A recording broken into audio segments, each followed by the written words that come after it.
the Daily Kebab. Evening Muttonistas, another Daily Kebab for you. Now I've moved on to the city of Sanliurfa, about 200 kilometres to the east of Gaziantep. There are a lot of attractions here, hopefully a lot of good food as well, and I'm actually standing behind the Mutton Museum. I don't know if you can catch it illuminated in the background. A place where you can see how life was lived decades and centuries ago in Turkey. Anyway, we're not here for the history at the moment. You'll have to wait for my longer videos for that. But we are here for kebabs and football, so let's go and get a kebab and then watch the game, and I'll give you my reaction to Argentina against Croatia after it's finished. Now, I'm not totally confident that my stomach upset has completely disappeared, so I'm going to play it safe and find a decent restaurant rather than eating on the streets. I know the street stuff is more authentic, but my stomach takes priority.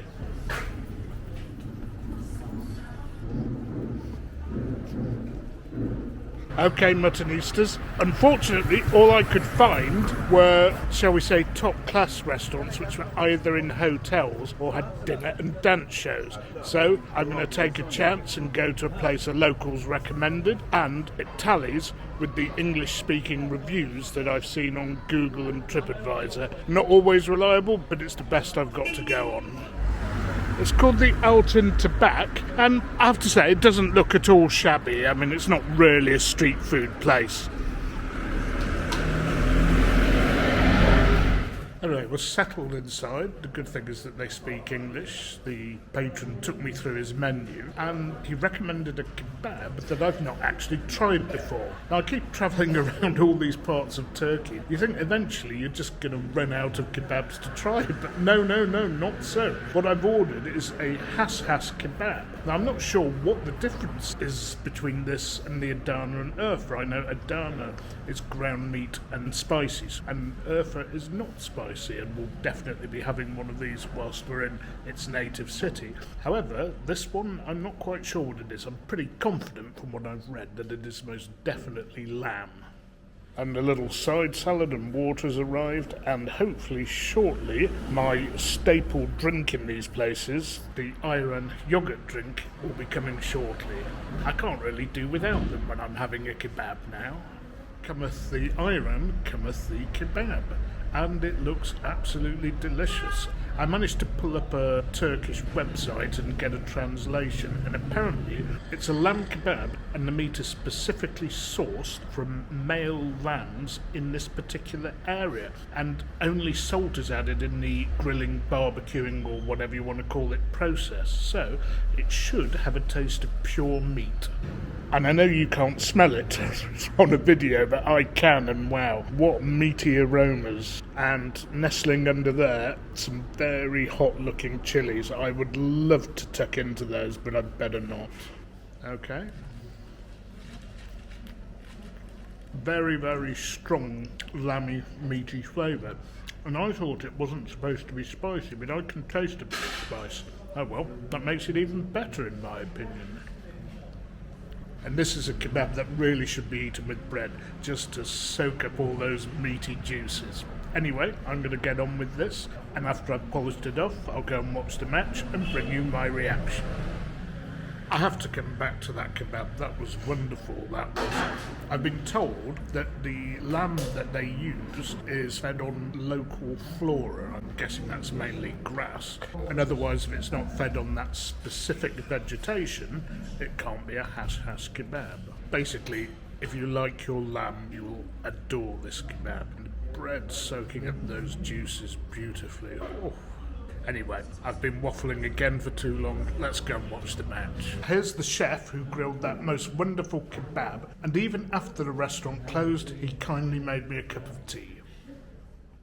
Okay, Muttonistas, I'm back in my hotel room. I watched the match in my hotel room on Turkish television because I couldn't find anywhere to watch it. Watching it with alcohol in Gaziantep was out of the question, and I couldn't even find a tea or coffee house here where I could watch it. There probably were some, I just didn't know where to go. Anyway, before I get on to my reaction, let me show you my hotel room. Let me show you what 25 quid a night has got me here in Sanliurfa. Okay, not the hugest of bathrooms, but still, it'll do the job, and I like walk-in showers. The room itself is actually quite spacious and quite well appointed. I mean, I don't know what you think you'd pay for one of these hotels in Europe, but I'm guessing twice, 3 times the amount. And finally, how is that for a view from the patio? So, back to the match. I have to say, I got my prediction completely wrong again. Although I saw some 2-0 predictions, I didn't see anybody predict 3-0 to Argentina. And at the end, when Croatia were piling forward, I think it could have been more. For the first half hour, there was very little in it. And then, all of a sudden, Fernandes received the ball from a loose pass from Modric, of all people, so uncharacteristic. Bang forward to Alvarez, and Dejan Lovren, who would give a Croatian the willies at the best of time, was in no shape to be able to catch up with Alvarez, who, well, I thought he was obstructed by the keeper. I've seen debate as to whether the keeper should have got a red card. Well, I've also heard back in the UK, Gary Neville said it wasn't a penalty. Looked like one to me.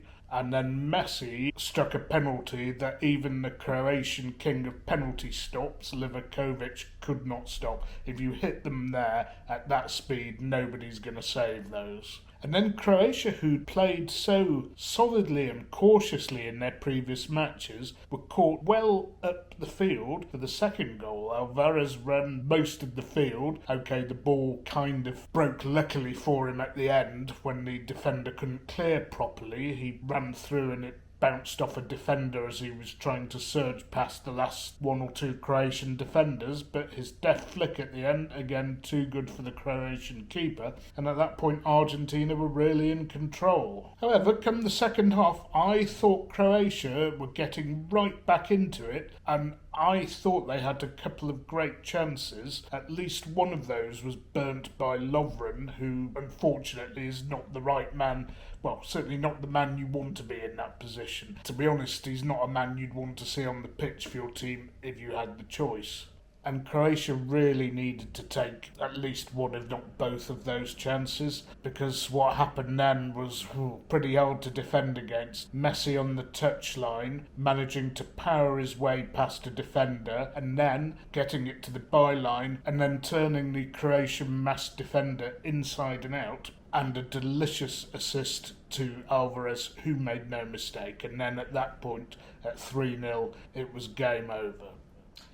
Interesting thing though, Alvarez came off, but Messi stayed on the pitch. Now, I must admit, given he was feeling his hamstring a bit earlier, might have taken him off at 3-0 and wrapped him up in cotton wool. Not quite sure what's going on there. Maybe it's bad memories of going from 2-0 up to 2-2 against the Netherlands, or maybe it's because he wants to break more records. I don't know. Anyway, it doesn't appear that it caused him any harm for the final against France or Morocco. It does seem to me that this Argentina team looks deceptively average, but then can just kill you at a sudden moment. I guess that's because of the quality they have up front. Their midfield really is nothing special in my opinion. I mean by that their defensive midfield, and their defence is so-so, and they've got a pretty good keeper who plays at Aston Villa of all places. Why Arsenal let him go, I don't know. And we will see tomorrow whether the French can be as clinical as the Argentines were against Morocco. If they're not, they might come a cropper. Anyway, that'll be another subject for me to talk about tomorrow, and I will be back tomorrow for another digest of the France-Morocco match. But until then, that was your Daily Kebab.